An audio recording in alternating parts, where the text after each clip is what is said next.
লাভও দেবে আসবো দেবে। ওরা 6 মাসে নিব হলে 10,000 টাকা, আর ও 10 মাসে 6 মাসে নিব 6,000 টাকা।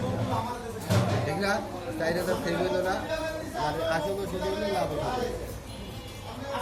যুক্তি করে মূল্য যুক্তি করে পরে টাকাটা হারতে হবে ইয়া 60,000 টাকাটা দিই এরকম করছে। বাবা আপনার তো আমার একটা ঘুরে যাবাই,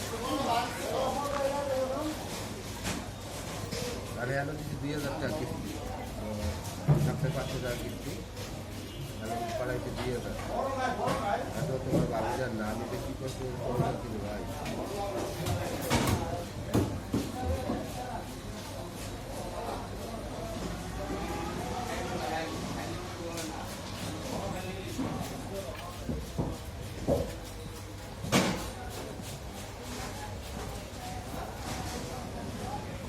তোমার ফোন দিয়ে